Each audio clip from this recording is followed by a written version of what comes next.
Hello, hello. Welcome to XC Psychology. Today, we're going to get the ion pumping. So, it's not just about ion pump. It is also our grand finale of Module 1, Neurosignaling and Communication. So, we're also going to look at the complete picture of neurosignaling for this episode. So now, allow me to introduce you the actors of our grand finale. We have our voltage-gated channels. We have sodium in the green, potassium in the yellow. And remember, voltage-gated channels have 3 states: ready, open, and inactive. Remember our refractory period episode. We also have leak channels with potassium in the yellow, sodium's here in the green. Leak channel equals always open, always working channels. They only have one state, that is open. We also have our missing piece here, our sodium-potassium pump or our ion pump channel. They're also always open. The only difference is that, remember last episode we said all of the ion channels, they are very passive. They don't require energy to work, but our ion pump would require energy to work.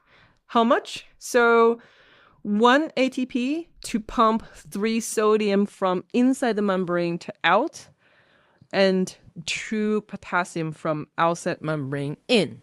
I know it's very hard to keep track of things, what's out, what's in, what's ATP.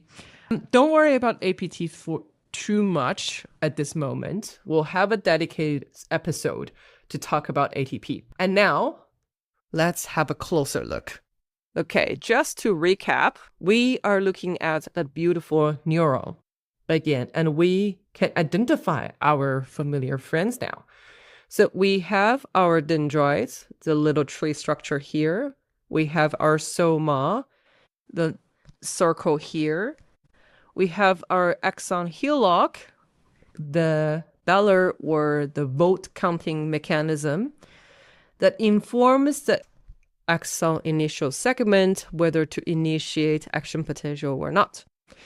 We have our myelin sheath here in the pink. We also have our axon terminal here, right? So now we're going to into a little bit of square here and see what is going on. So now we've zoomed in, and if you look closely, you probably would have questions like, hang on a second, like what is this potassium doing here? And what is this sodium doing here? And what is this potassium doing here? And so I'm sorry that I lied to you before. I did.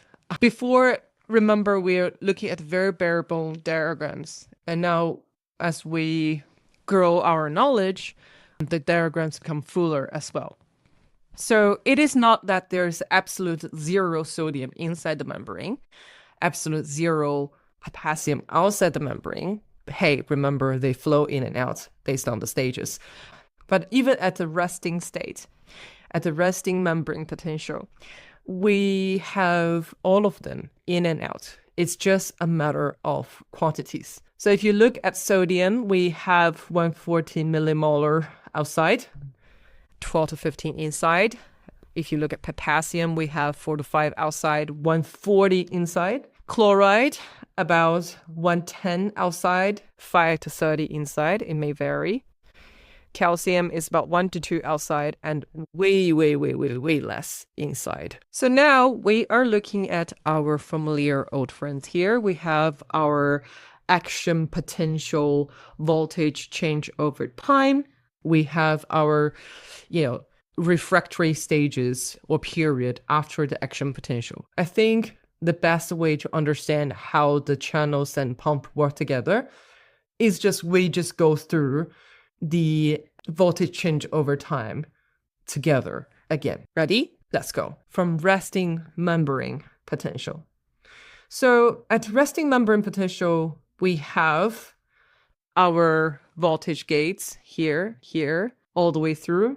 And they are in the ready state, right? They're not firing yet. We have our leak channel. Remember, leak means open, always open. We have our pump here. It is also always open. Now, to maintain the resting membrane potential, which means we have negative 70 millivolt inside. The inside is much more negative. Outside is very positive, positive, positive. Same this way around. Negative inside, positive outside. In this stage, we need to thank the leak channel and the pump for maintaining the resting membrane potential. Why? If you remember from our introduction there for our actors, what happens is this pump takes 1 ATP to pump 3 sodiums out and 2 potassium in, 1, 2 here. And there's still like 1 more positive charge outside. We also have our leakage channels.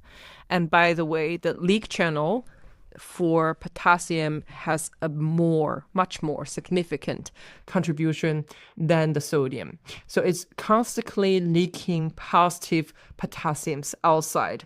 And maybe there will be like a little bit of a, sodium leaking in, but it's very small amount compared with the leak for potassium. Now, let's look at how we transition from resting membrane potential to depolarization, right?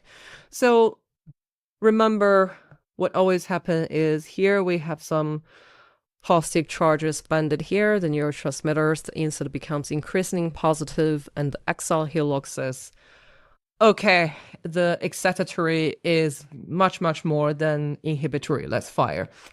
And the AIS generates initiate the action potential. Now, imagine here we have a lot of positive charges here. And one thing we know is that, here is negative. It will flow to the negative, right? Like a wave.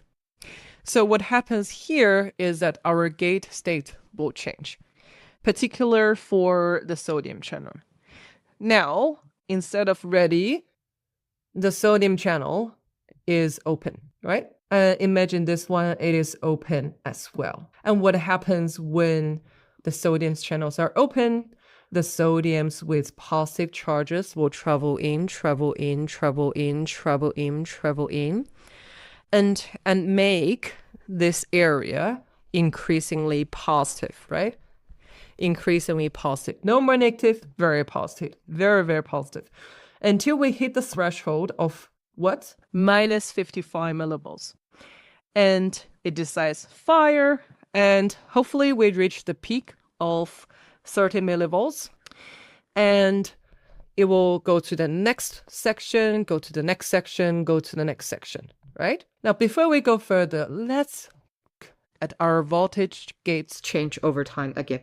So now we're going to focus on how to transition from stage 2 to stage 3, right? So one question is from stage 1 to stage 2, like when it becomes increasingly positive and we decided to fire and open the gates, positive charges floating in, we are depolarizing. What is happening with the leak channel and ion pumps? The answer is they are still working. They're always working. Well, this is happening, potassium leak channel still leaks potassiums out. Sodium leak channel still leaks sodiums in. And this pump is still going to pump 3 sodiums out and 2 potassiums in every second, takes 1 ATP. And now, once we reach the peak, say for this previous sections, we've reached the peak, right? What will happen is that now our sodium voltage gate is going to change state again because we've learned about it, the refractory period. So it's going to become inactive, yeah? So what does inactive mean? It means even if we have a strong stimuli, we are very unlikely to fire again. And that is a state of peak. We reach the peak. The sodium channel, you can understand it is inactive, closed. No more traveling from sodiums from outside to inside.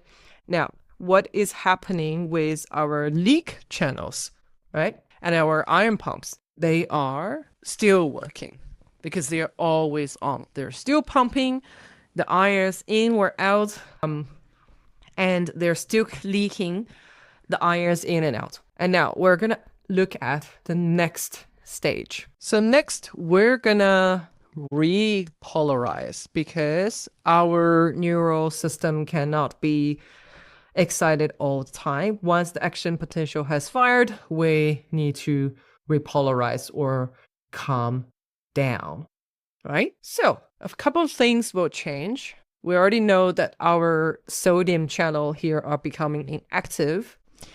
Our potassium channel will now become open, right? We will be open. What happens when the potassium channels become open? Potassium is going to travel out. And what does this mean for inside the membrane? Inside the membrane is going to become increasingly negative, right? So we're going to become negative again and allow our neural system to calm down. And what about the leak channel and the pump? Same. They are still working. They're still working. Leak channel is going to leak ions and pump channel is going to pump ions. Nothing changed at this stage. Now we're going to have a look at the rest of the stages, from repolarization to hyperpolarization to return to resting. So now, when we are hyperpolarizing, our potassium channel here are still open. They're still trying to, cool down and get the potassium outside the membrane. And it will do so until it reaches minus 80, minus 75-ish. We call this hyperpolarization, right? And remember why initially we have 70 millivolts and when we're hyperpolarizing much lower. This is because when we're closing the potassium gates here, right? It's a very slow process. It don't just like shut at once. So a lot more potassium is going to leak outside. And so we will have an inside voltage charge to be even lower than our resting membrane potential. And after that, what will happen?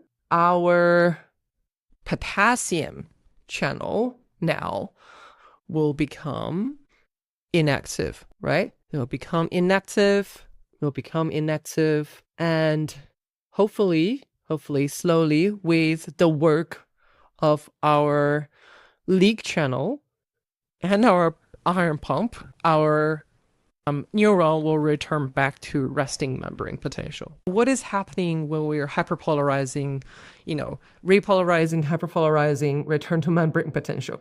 What are these guys doing? They're still doing the same thing. The leak channel is going to leak. The pump channel is going to pump. They are just always working. So now that's a wrap up for ion pumping and our module 1, neurocommunication and signaling. We've talked about potential, we've talked about refractory, we've talked about myelin sheath, synaptic transmission, action potential, whether to fire or not to fire, how does a neuron make decisions. We're talking about ion channels, we're talking about ion pump. So coming up next, we're going to have new modules. So we're going to add a module 0, where we mainly talk about the foundations of physics and chemistry of life, where you'll try to learn about atoms, electron, proton, and ATP. We talk about in this episode. We're also going to have our following module, module 2, where we'll be dive into neurotransmitters and receptors. I cannot wait to see you there.